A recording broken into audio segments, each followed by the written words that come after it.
Ladies and gentlemen, on behalf of the participants, guests, and team of the Chanakya Dialogues, it is my proud privilege to introduce to you His Excellency, the Lieutenant Governor of the United Union Territory, of Jammu and Kashmir, Shri Manoj Sinha.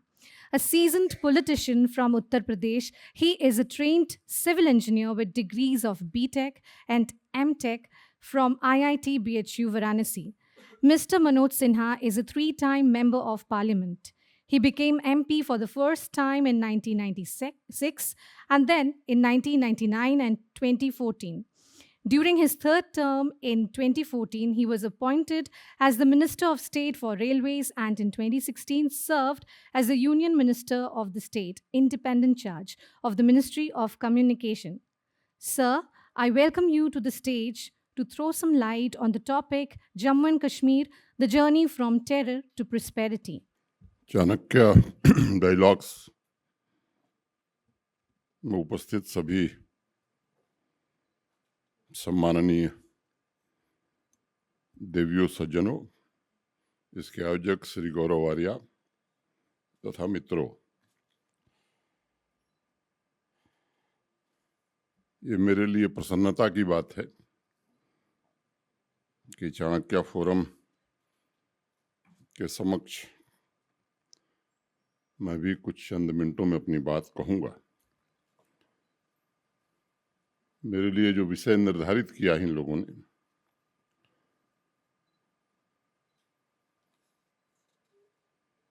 वो उस विषय पर मैं कुछ कहूं, उसके पहले तीन चार छोटी छोटी चीज़ों का जिक्र मैं करना चाहता हूं। एक मेरे सामने अखबार की कटिंग है।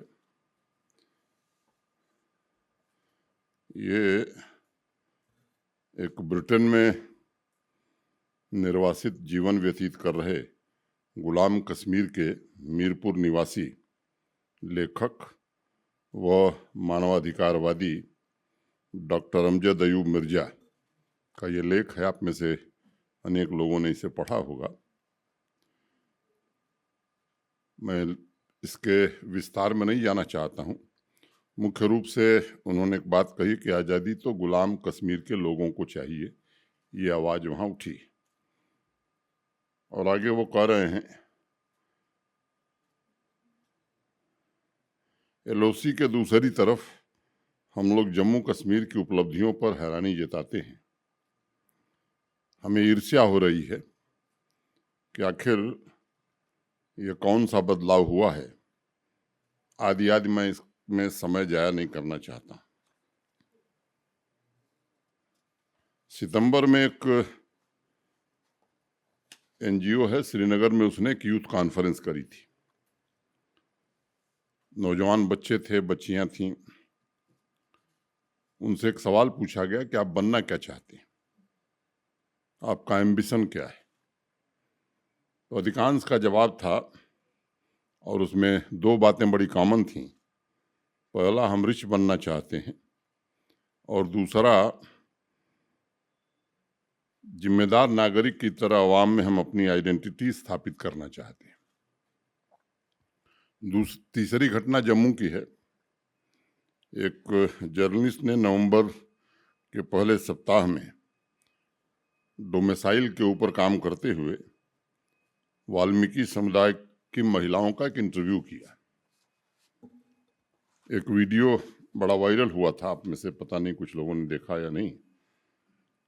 उन्होंने मुझे भी भेजा था। उसमें एक महिला सफाई कर्मचारी कह रही है कि उसे डोमिसाइल मिल गया है और अब उसकी बेटी एलएलबी की पढ़ाई कर रही है, उसे झाड़ू नहीं लगाना पड़ेगा, उसे उसकी योग्यता के हिसाब से नौकरी मिल पाएगी। और एक चौथी बात, ये कल की है। साइंस एंड टेक्नोलॉजी मिनिस्ट्री ने एक सेमिनार आयोजित किया था। तो भारत सरकार के जो बायोटेक्नोलॉजी के सेक्रेटरी हैं, अनेक लोग थे। तो अंतिम बात यह है कि अभी तक 500 नए स्टार्टअप वैली में पिछले एक वर्ष में रजिस्टर हुए हैं, और हर दूसरे दिन कश्मीर घाटी में एक नया स्टार्टअप रजिस्टर हो रहा है। और जो भारत सरकार की रैंकिंग है, Jammu Kashmir has been ranked top performer in developing a strong startup ecosystem in the union territory of India. मैं समझता हूँ कि 3-4 बातें हमने इसलिए कहीं कि थोड़ी निगाह सबकी उधर जाएगी। टॉपिक का मैं जिक्र कर रहा था, Kashmir from terrorism to prosperity. अब क्यों ये रखा गया मैं नहीं जानता। टेररिज्म टू पीस ये तो समझ में आता है, सीधे टेररिज्म से प्रॉस्पेरिटी की तरफ कोई रीजन चला जाए बड़ा कठिन काम है, दुष्कर कार्य है। और वो भी वो स्टेट या वो यूटी जहाँ न प्रॉपर्टी टैक्स कभी लगा, न बिजली के बिल देने की रियायत रही है, जहाँ इंडस्ट्री आज़ादी के बाद से और 1 साल पहले तक कुल 14-15 हज़ार करोड़ रुपए का प्राइवेट इन्वेस्टमेंट था, जहाँ संभावनाएं तो बहुत थी हाइड्रो पावर की, लेकिन कुल 3300-3400 मेगावाट हाइड्रो पावर का जनरेशन अभी 1.5 साल पहले तक हो रहा था। तो जो रिसोर्सेस थे उनका मैं कहूँ कि दोहन ठीक से नहीं हो सका था। और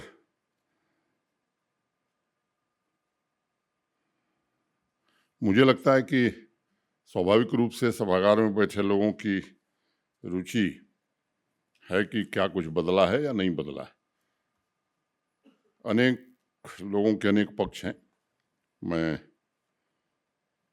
उस विवाद में नहीं पड़ना चाहता हूं, लेकिन ये सच है कि पिछले 3 वर्षों में माननीय प्रधानमंत्री जी और भारत सरकार ने विशेष रुचि ली है जम्मू कश्मीर में, और एक बड़ा बदलाव देखने को मिल रहा है। जम्मू कश्मीर माने शारदा पीठ की आइडेंटिटी, उस समृद्ध सांस्कृतिक परंपरा को कैसे आगे बढ़ाया जाए, इसकी कोशिश हो रही है। यहाँ बड़े सीनियर सिक्योरिटी एक्सपर्ट्स भी हैं, प्रशासनिक सेवा में काम किए हुए लोग हैं, गुप्तचर संस्थाओं के लोग हैं, सैन्य अधिकारी हैं। कई दशकों से इन्होंने जम्मू कश्मीर को और वहाँ की परिस्थितियों को बहुत नज़दीक से देखा है। ये सच है कि अभी आदित्य राज कौल जो सवाल पूछ रहे थे, पड़ोसी मुल्क द्वारा लगातार वहाँ कोशिश पहले से जारी है, अभी भी जारी है कि कैसे टेररिज्म को एक्सपोर्ट किया जाए वहाँ तक। मुझे लगता है कि अगर एक बात हम सोचें कि आतंकवाद कब तक चल सकता है, फोर्सेस का, इंटेलिजेंस की एजेंसीज का, पुलिस का एक अपना रोल है। मुझे लगता है कि अवाम का भी एक बड़ा रोल है, और मुझे लगता है कि अब एक बड़ा बदलाव वहाँ की अवाम में हुआ है। कुछ लोग होंगे, मैं और इसका उदाहरण मैंने, आप में से कुछ लोगों ने अखबार की कटिंग भी देखी होगी, टीवी चैनल्स पर भी देखा होगा। त्राल में 8,000 लोग भारत का तिरंगा लेकर के भारत माता की जय लगाते हुए, नारे लगाते हुए निकले। पुलवामा जिसकी चर्चा दूसरे कारणों से थी, वहाँ 10,000 पुरुष, महिला, नौजवान तिरंगा लेकर के निकले। सोपियां में भी 5,000 लोग निकले। ये परिवर्तन का संकेत है। गांधी जयंती का कार्यक्रम सामान्यतया वहाँ रस्मी तौर पर होता था। पिछले वर्ष मैंने तय किया कि थोड़ा धूमधाम से मनाया जाएगा। इस वर्ष 5 सितंबर के बाद ही, 5 सितंबर माने टीचर्स डे, डॉक्टर राधाकृष्णन का जन्मदिन है, तो उसके बाद से ही हमने पूरा लगभग 25 दिन का अभियान शुरू किया। और जिस संख्या में बच्चे, बच्चियां और लोग आए वो अद्भुत था। इंडिपेंडेंस डे पर पिछले साल से कंपटीशन होता है बच्चों के बीच राष्ट्रगान गाने का। आपको जानकर आश्चर्य होगा कि पहले राउंड में वैली से एंट्री ज़्यादा आई थी जम्मू रीजन की तुलना में। तो ये जो कुछ लोग बातें करते हैं, मुझे लगता है कि उस तथ्य को शायद उनको समझना चाहिए। ये ठीक है कि कहीं भी कुछ लोग भी अगर आतंकवाद को बढ़ावा दे रहे हैं या उससे जुड़े हुए हैं तो दिक्कतें पैदा होती हैं। सभी लोग मेरी इस बात से सहमत होंगे, ये एक छोटे से सेक्शन द्वारा भी अगर आतंक को सपोर्ट किया जाता है तो वो आवाम की प्रगति को रोकता है। स्टैनफोर्ड यूनिवर्सिटी के एक प्रोफेसर मार्था का एक बयान मैं आपको उद्धृत करूंगा। Even if very few people are involved in act of terror, it impacts a large number of people. और इसका एक बड़ा इम्पैक्ट जम्मू कश्मीर की कई पीढ़ियों पर, उसकी आइडेंटिटी पर, उसके एस्पिरेशंस पर पड़ा है। 370-35 का जिक्र मेरे आने के पहले भी बहुत हुआ होगा। अब इस पर विवाद बहुत है, अनेक लोग अनेक ढंग से इसको कहते हैं। मुझे लगता है कि इस टेम्पररी प्रोविजन ने जम्मू कश्मीर में दुर्दशा को जन्म दिया है। इस सभागार में बड़े विद्वान लोग बैठे हैं। मुझे लगता है कि शायद कम लोगों को मालूम होगा कि महात्मा गांधी के पिता का नाम क्या है किसी को याद? करमचंद तो उसमें लिखा है मोहनदास करमचंद, इसलिए करमचंद बोल देते हैं। सरदार पटेल के पिता का नाम भी किसी को नहीं मालूम होगा। नहीं मालूम है ना? अरे सर, सरदार वल्लभ भाई पटेल ने वल्लभ खोज के मत कहिए, कह दीजिए कि नहीं मालूम है, उसमें कोई बेइज्जती नहीं। ये जो व्यवस्था हमारे देश की है, मैं समझता हूं कि अब महात्मा गांधी से बड़ा योगदान इस देश में किसका है? सरदार वल्लभ भाई पटेल। ये देश जानता है कि शायद अगर न रहते तो एक राष्ट्र के रूप में हम कैसे खड़े हो सकते थे, लेकिन देश को उनके पिता का नाम नहीं मालूम। लेकिन कुछ लोग हैं जिनके होने वाले बच्चे का नाम भी देश जानता है। पैदा हुआ नहीं कि देश उनको जान जाएगा, और देश में नहीं, जम्मू कश्मीर में भी यही रहा। ये जो व्यवस्था है, मुझे लगता है टैलेंट और मेरिट इस दोनों को समाप्त करती है। और इस बात को मैं समझता हूं कि आप सब जरूर समझ रहे होंगे कि फिर इस व्यवस्था में महत्वपूर्ण पदों पर वही लोग बैठते हैं जो इनके प्रिय होते हैं। योग्यता वाला व्यक्ति, प्रतिभा वाला व्यक्ति, उसको अवसर नहीं मिलेगा। और ये कठिनाई देश की रही है। काफी कुछ नई पीढ़ी के कारण देश उससे बाहर आ रहा है। अब लोकतंत्र में, डेमोक्रेसी में एक सभ्य समाज समान अधिकार और सामाजिक न्याय से ही चलता है। कुछ लोगों को विशेष प्रकार के अधिकार मिले और आवाम की एक बड़ी संख्या को इन सारे अधिकारों से वंचित कर दिया जाए, मुझे लगता है कि ये उचित व्यवस्था लोकतंत्र में तो नहीं है। ये व्यवस्था वहां चल रही थी, और जो ये भेदभाव था उसे नॉर्मल मान लिया था वहां के लोगों ने।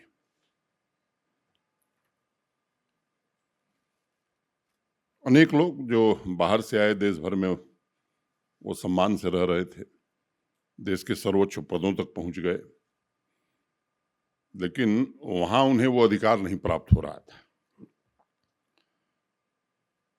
पढ़ने लिखने के बाद भी मुझे लगता है कि उन्हें वो अधिकार नहीं मिल रहा था। तो ये अलगाववाद, परिवारवाद, आतंकवाद और भ्रष्टाचार का एक ऐसा बड़ा इकोसिस्टम बन गया था जिसमें सिर्फ सिटीजन डिसएम्पावर्ड था।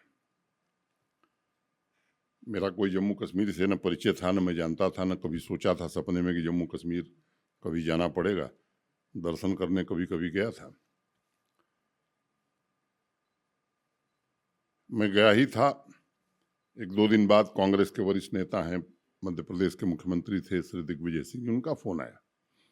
उन्होंने मुझे कहा कि साहब ये मेरे एक परिचित हैं, मैं 7 अगस्त 2020 को गया था, 2013 में इन्होंने कोई काम किया था, इनका भुगतान नहीं हुआ है, बहुत परेशान हैं, जरा आप इनकी मदद करिए। 2 दिन हुआ था मुझे, तो मैंने कहा मैं समझता हूँ, देखता हूँ। 10 दिनों में मुझे लगता है कि 20-25 ऐसे फ़ोन आए। मैंने कहा कि काम हो गया तब भी भुगतान नहीं हो रहा है क्या?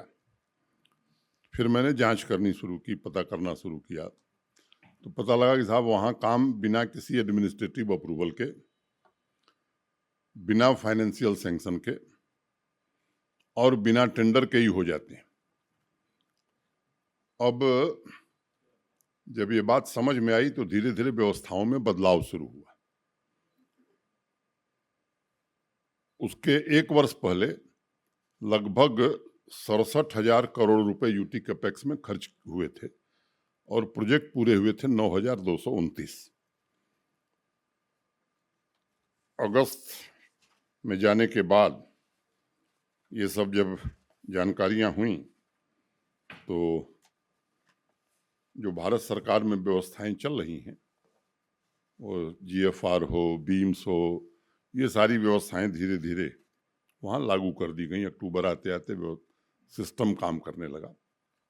अब कोई काम बिना एडमिनिस्ट्रेटिव अप्रूवल के नहीं हो सकता, बिना ई टेंडरिंग के नहीं हो सकता, बिना फाइनेंशियल सैंक्शन के नहीं हो सकता। अब उसका परिणाम ये हुआ कि 67,000 खर्च करके 9,229 प्रोजेक्ट पूरे हुए थे। इन 6 महीने में 6 महीना तो ऐसे ही बीत गया था, उससे 4,000 करोड़ कम खर्च हुआ और 21,000 से ज़्यादा प्रोजेक्ट पूरी हुई। और जो पिछला फाइनेंशियल ईयर बीता है उसमें 50,700 प्रोजेक्ट पूरे हुए हैं। ये बात वहाँ चलाई गई कि साहब ये तो व्यवस्था चलने वाली नहीं है।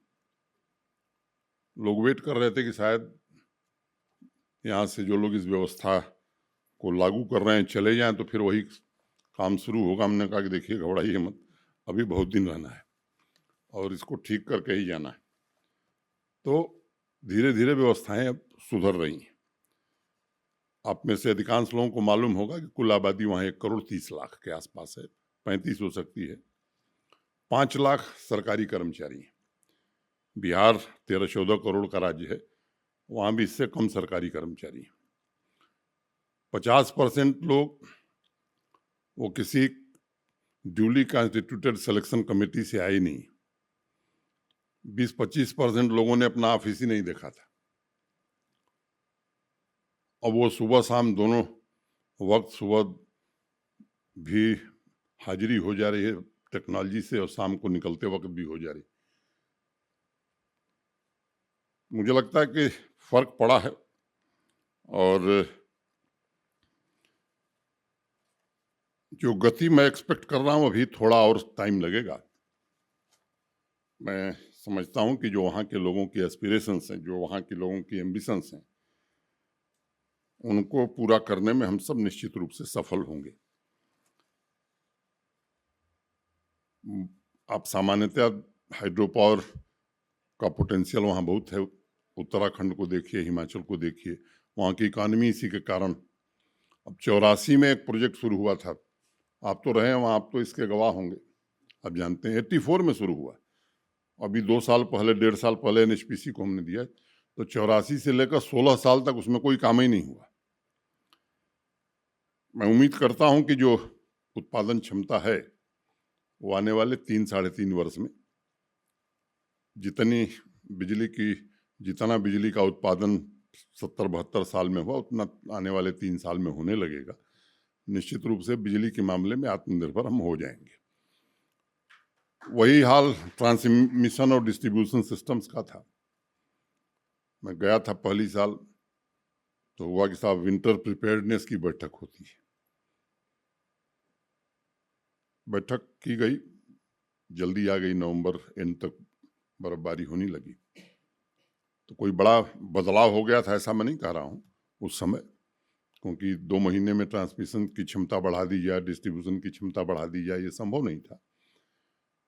लेकिन थोड़ा बहुत परिवर्तन के कारण एक गुलमर्ग में कार्यक्रम था विंटर स्पोर्ट्स का। किरण रिजिजू जी उस समय खेल मंत्री थे, मैं भी गया हुआ था। तो ऐसे ही मैं बोल रहा था, तो बोलते बोलते मैंने कहा कि भाई वादी के लोगों ने बिजली और बर्फ एक साथ पहली बार देखी है, और अब मैं कह सकता हूं कि चाहे जितनी बर्फ गिरे, बिजली 20 घंटे कम से कम मिलेगी ही, ऐसी व्यवस्था कर दी गई है। हम चाहते हैं कि 24 घंटे मिले।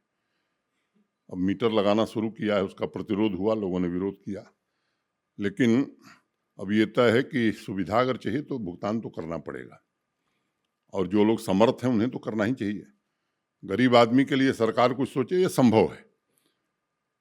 और जिस फीडर पर 100% मीटरिंग है वहां 24 घंटे बिजली दी जाएगी इस सिस्टम के आधार पर, क्योंकि पिछले 4 वर्षों में 25,000 करोड़ रुपया जम्मू कश्मीर को कर्जा लेना पड़ा है भारत सरकार से बिजली सप्लाई करने के लिए।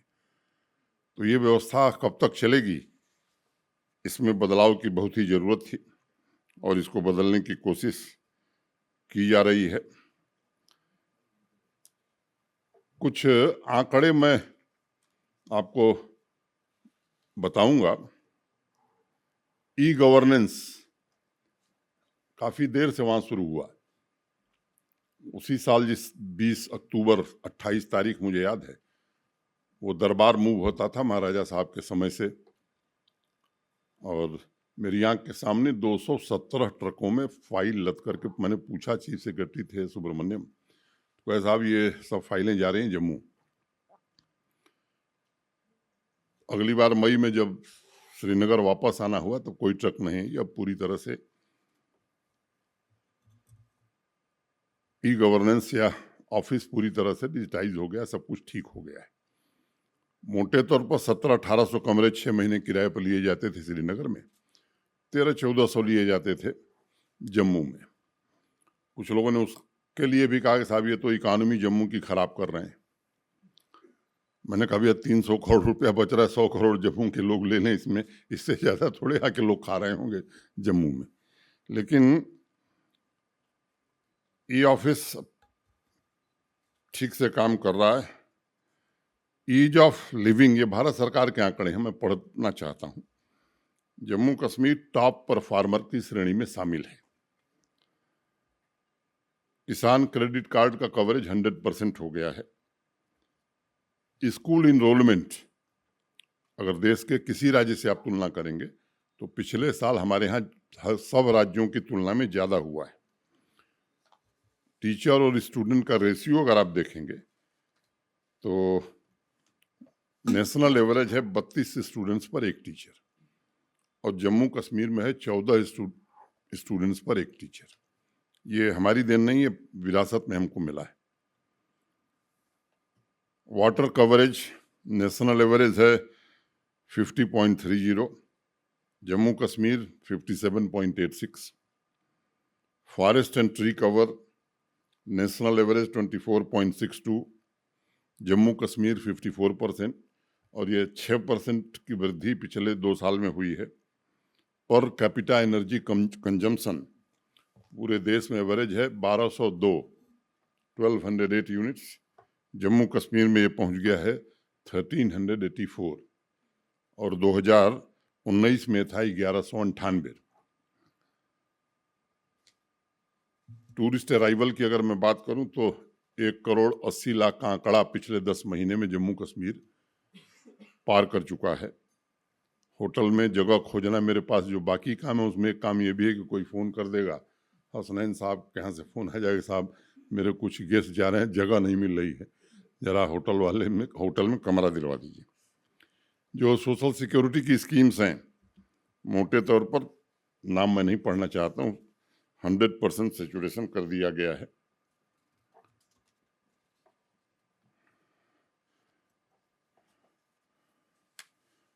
%100% open defecation free Jammu Kashmir हो गया है।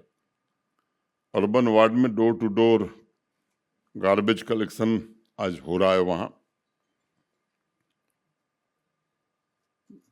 4290 पंचायतें हैं, 4 या 5 होंगी जहाँ जमीन उपलब्ध नहीं, बाकी हर पंचायत में प्ले फील्ड उपलब्ध है और हर पंचायत में बच्चे ठीक से खेल रहे हैं। यूथ क्लब हर पंचायत में और हर अर्बन वार्ड में स्थापित कर दिया गया है और ये यूथ क्लब के नौजवान काफ़ी अच्छा काम कर रहे हैं। ट्रांसपेरेंसी में भी मैं कह सकता हूं कि देश के अग्रणी राज्यों में आज हम खड़े हैं। डिस्ट्रिक्ट गुड गवर्नेंस लॉन्च करने वाले हम पहले यूटी राज्य हैं और इस बार पुलवामा पूरे यूटी में नंबर 1 आया है। एस्पिरेशनल ब्लॉक, जैसे नीति आयोग ने एस्पिरेशनल डिस्ट्रिक्ट लॉन्च किया था, वो भी जम्मू कश्मीर ने शुरू किया है। स्टार्टअप इकोसिस्टम का मैंने बता दिया था। सभी पेमेंट हम डिजिटल मोड में कर रहे हैं, कोई भी कैश पेमेंट नहीं हो रहा है। और घोस्ट बेनिफिशरी जो थे फर्जी, ऐसे 4.5 लाख लोगों को वीड आउट कर दिया गया है। पिछले साल हमारा जीएसटी कलेक्शन करीब 27% बढ़ा है। स्टैम्प ड्यूटी में भी लगभग 45% की ग्रोथ है। एक्साइज में 30% की ग्रोथ है। रेवेन्यू रिकॉर्ड्स,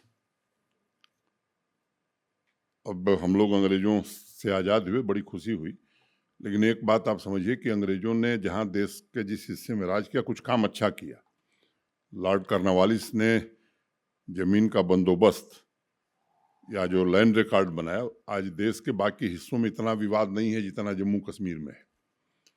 और मैं तो ये मानता हूं कि अगर महाभारत काल में लैंड रिकॉर्ड ठीक रहे होते तो 5 ही गांव मांगा था पांडवों ने, ये युद्ध नहीं हुआ होता महाभारत का। वो भगवान कृष्ण उसका फैसला कर देते। श्रीलाल शुक्ल का नाम आप में से कुछ लोगों ने सुना होगा। उत्तर प्रदेश के रहने वाले थे, सरकारी अधिकारी थे। उनका एक उनकी बड़ी प्रसिद्ध किताब है राग दरबारी। उसमें एक पात्र है लंगड़। जो लोग यूपी बिहार के होंगे उनको समझ में आ रहा होगा। लंगड़ माने जिसका पैर खराब है। तो बेचारा एक पैर उसका खराब था, उसको रेवेन्यू रिकॉर्ड चाहिए था। इतना दौड़ा लगा कि दूसरा पैर भी खराब हो जाएगा, लेकिन रेवेन्यू रिकॉर्ड उसको नहीं मिला। तो वहां भी पटवारी डिस्ट्रिक्ट कलेक्टर से ज़्यादा ताकतवर था। अब लैंड रिकॉर्ड सब डिजिटाइज हो गए हैं और हिंदी, इंग्लिश और उर्दू, और उसके विद्वान भी कम ही थे। तीनों भाषाओं में लैंड पासबुक उपलब्ध करा दिए गए हैं हर नागरिक को।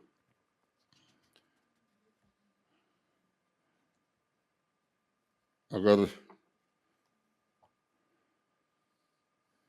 मिल्क प्रोडक्शन की मैं बात करूं तो मिल्क डेफिसिट स्टेट के नाते जम्मू कश्मीर जाना जाता था, अब मिल्क सरप्लस की ओर बढ़ गया है।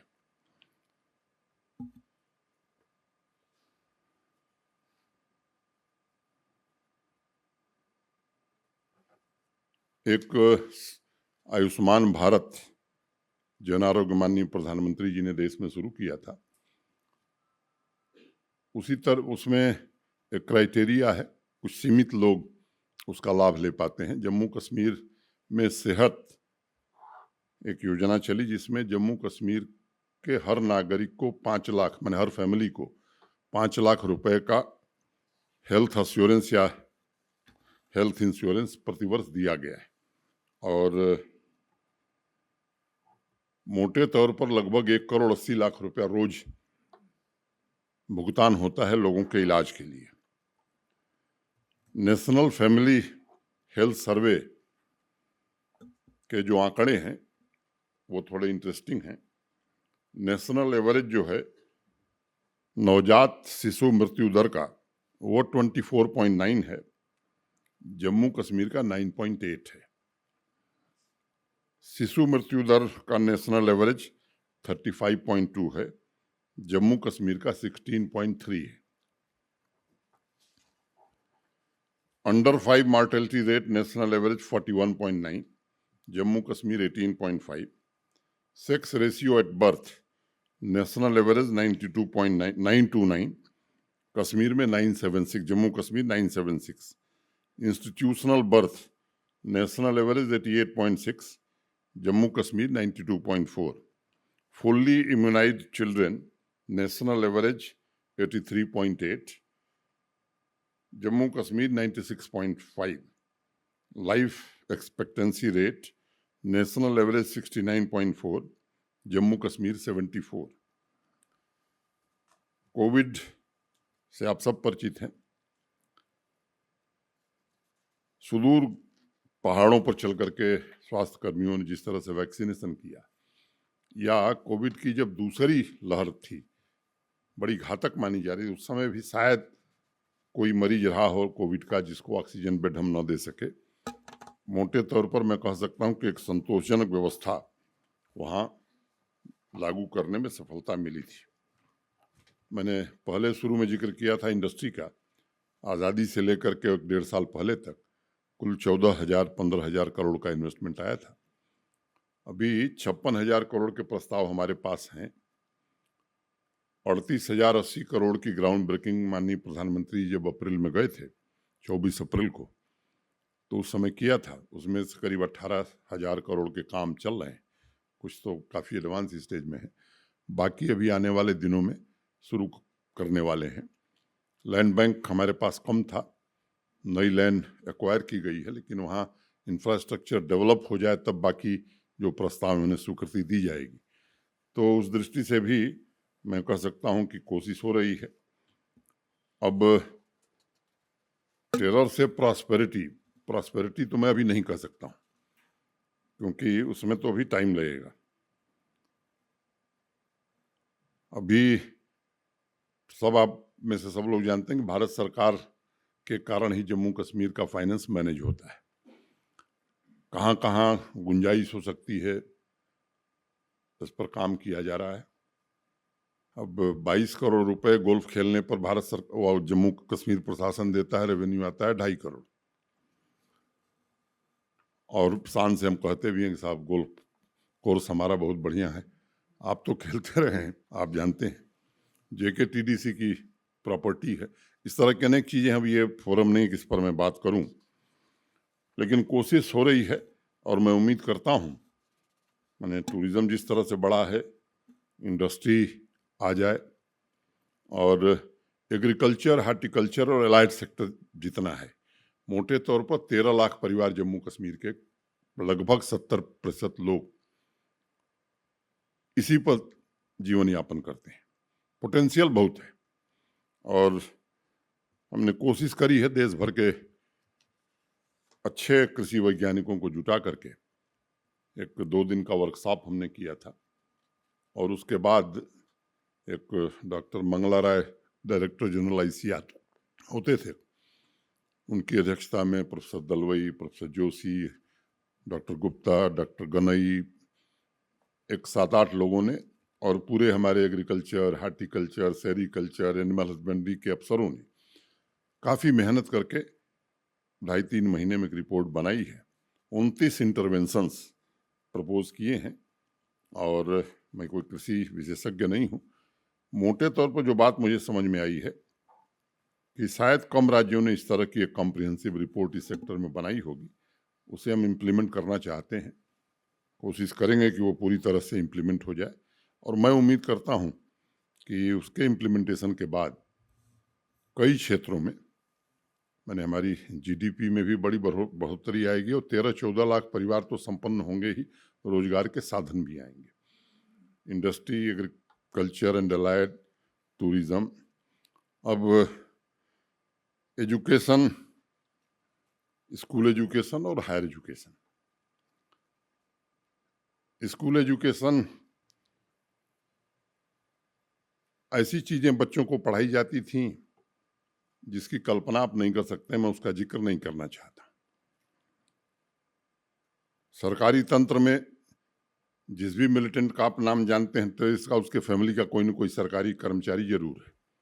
कई लोगों को निकाला गया है, जो बचे वो भी निकाले जाएंगे, उसमें कोई रियायत और मरम्मत नहीं होने वाली। लेकिन बड़ा परिवर्तन वहाँ के नौजवान बच्चों में और बच्चियों में विशेष रूप से, और जो टैलेंट है, मैं ईमानदारी से कह रहा हूँ, वैसा टैलेंट शायद देश के किसी हिस्से में हो, जो जिस तरह के वहाँ के बच्चे और बच्चियाँ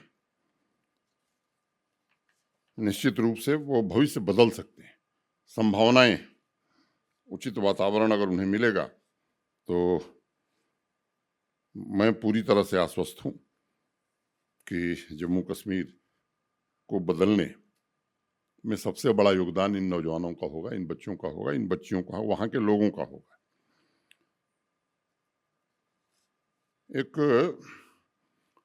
मैं उन आंकड़ों में नहीं जाना चाहता हूँ। ये सच है कि अभी भी महीने 2 महीने पर कुछ निर्दोष लोग मारे जाते हैं।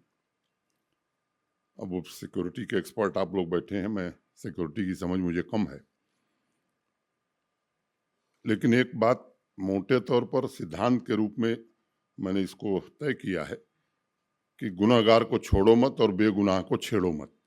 ये ऐसा प्रिंसिपल है कि किसी बेगुनाह आदमी को अगर कोई तंग करेगा तो निश्चित रूप से उसकी प्रतिक्रिया होती है और लोग जानते हैं।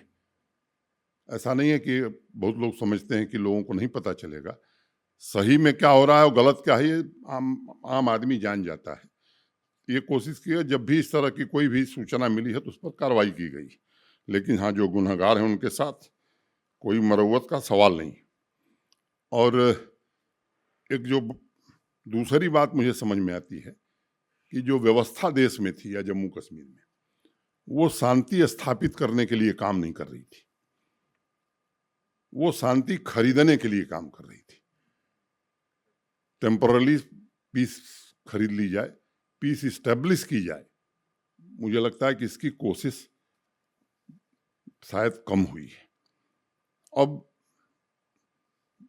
की जो सरकार है, मैं पूरी तरह से आश्वस्त हूँ कि वो वास्तव में पीस इस्टेब्लिश करना चाहती है वहाँ, और इसकी हर कोशिश कर रही है, क्योंकि मुझे लगता है केवल आतंकवादी मार देना, इससे पीस नहीं इस्टेब्लिश होगी। वो जो पूरा इकोसिस्टम है, हवाला के जरिए जो पैसा आ रहा है, जो लोग टारगेट आइडेंटिफाई कर रहे हैं, जो लोग शेल्टर दे रहे हैं, जो लोग पार बैठ करके वहाँ से सिस्टम चला रहे हैं, इस पूरे इकोसिस्टम पर जब तक प्रहार नहीं होगा, मुझे लगता है कि तब तक ये सिलसिला चलता रहेगा। और मैं पूरी तरह से आश्वस्त हूँ कि आने वाले समय में और भी बेहतर स्थिति कायम होगी।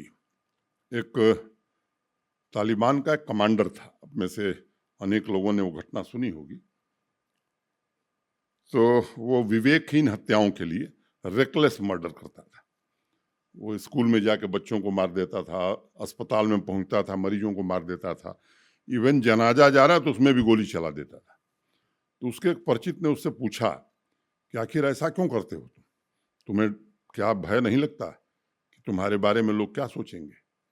तो उसने एक बात कही और बड़ी महत्वपूर्ण बात कही।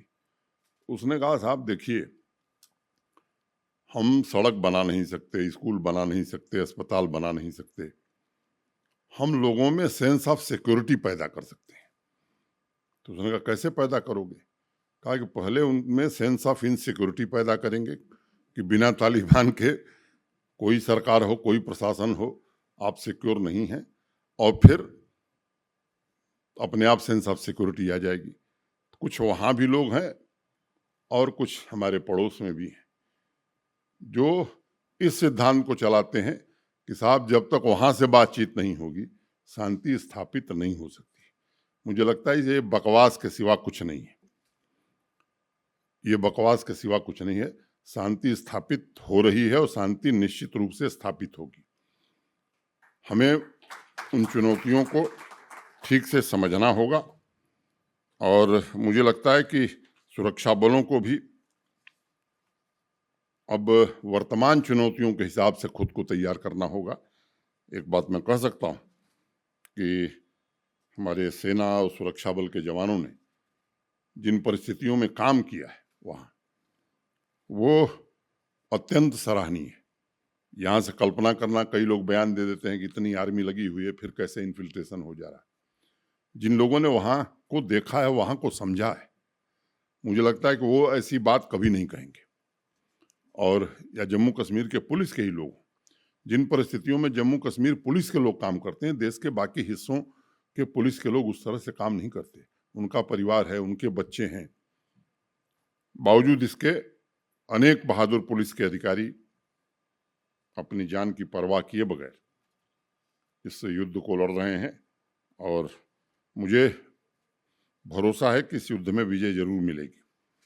पंचायती राज व्यवस्था वहाँ लागू हो गई, आप सब जानते हैं, मुझे उसमें 3 टियर सिस्टम वहाँ लागू हो गया है। और अब डिस्ट्रिक्ट अपेक्स का जो बजट है ये चुने हुए प्रतिनिधि ही बनाते हैं, वो पंचायत से लेकर के ब्लॉक और ब्लॉक से लेकर के डिस्ट्रिक्ट तक, और उसमें काफ़ी बढ़ोतरी हुई।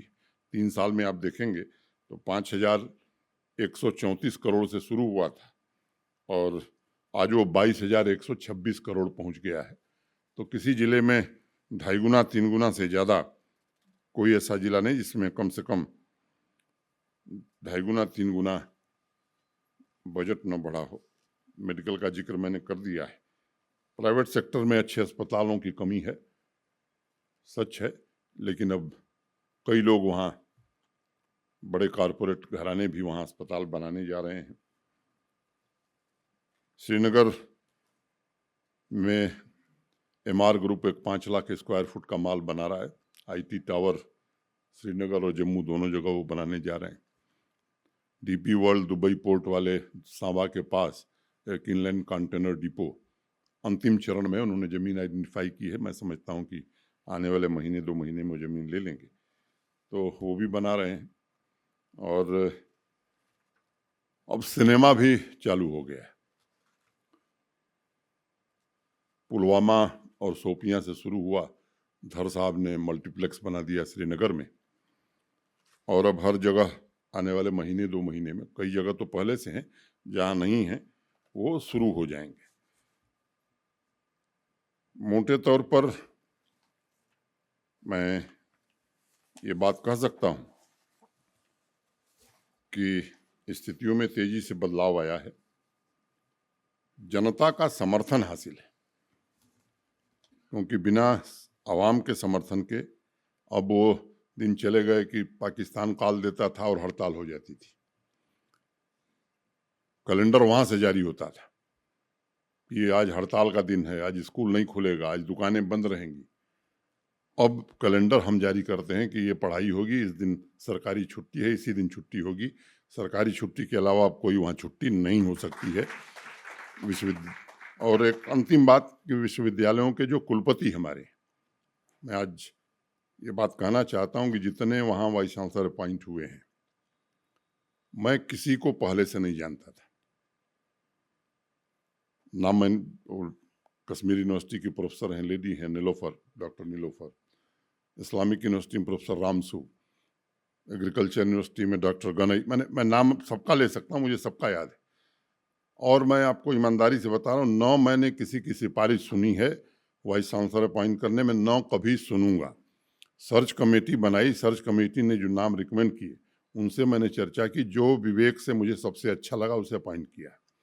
और हायर एजुकेशन काउंसिल में भी डॉक्टर दिनेश सिंह जी से मैंने आग्रह किया था, दिल्ली यूनिवर्सिटी के वाइस चांसलर थे। अस्वस्थता के बावजूद उन्होंने सहमति दी कि नहीं, जम्मू कश्मीर के लिए हम काम करेंगे। प्रोफेसर कवि आर्या IIT मुंबई के, आप में से कुछ लोग जानते होंगे। Professor Rangarajan Indian institute of science Bangalore के डायरेक्टर हैं। ये सब लोग हमारा सहयोग कर रहे हैं, ऐसे अनेक लोग जुड़े हैं। और मुझे लगता है कि आने वाले दिनों में वहाँ की शिक्षा, क्योंकि वहाँ के नौजवान बच्चों में जो टैलेंट है वो निश्चित रूप से सराहनीय है। अब ये तो मैं नहीं कह सकता कि प्रॉस्पेरिटी आ गई है। 1 लाख करोड़ के प्रोजेक्ट अभी टनल और हाईवे के चल रहे हैं। कश्मीर कन्याकुमारी से जुड़ जाएगा अगले साल रेल लाइन से।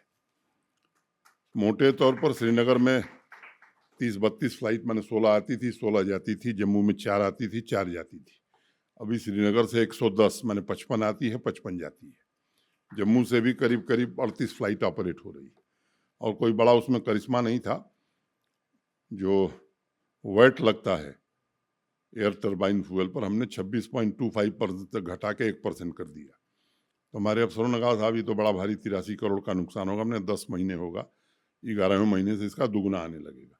लाभ ये होगा कि अब सर्दियों में जो टिकट की मारामारी रहती थी कि 25,000 30,000, वो सब खत्म हो गया। तो इस तरह के कई फैसले लिए गए हैं। मैं समझता हूँ कि इसका इम्पैक्ट पड़ रहा है। आगे ईश्वर चाहेंगे तो सब ठीक ही रहेगा। और जम्मू श्रीनगर हाईवे एक लैंडस्लाइड में एक बड़ा स्ट्रेच वहाँ का ख़राब हो गया था। कभी 11 घंटा 12 घंटा लगता था, 5 साढ़े 5 घंटे में लोग पहुँच जाते हैं। अगले साल मैं उम्मीद करता हूँ कि 4.5 घंटे में आप लोगों को मैं दावत दूंगा कि 23 अक्टूबर के बाद जब आप आएंगे तो जम्मू से चलेंगे तो 4.5 घंटे में श्रीनगर जरूर पहुँच जाएंगे। इस दिशा में काम वहाँ हो रहा है। प्रधानमंत्री ग्राम सड़क योजना में कभी हमारा नंबर नहीं होता था, अब हम देश में तीसरे चौथे स्थान पर हैं। ब्लैक टॉपिंग हो या जो भी काम हो, चीज़ें बदली हैं, प्रॉस्पेरिटी की दिशा में बढ़ा जाए इसकी कोशिश हो रही है। मेजर आर्या से मैं यही कहूँगा कि थोड़ा और इंतज़ार करिए, प्रॉस्परस जम्मू कश्मीर आपको दिखाकर बना करके दिया जाएगा। मैं इतनी बात कह के आप सबके प्रति मैं हृदय से कृतज्ञता ज्ञापित करते हुए अपनी बात पूरी करता हूँ। धन्यवाद।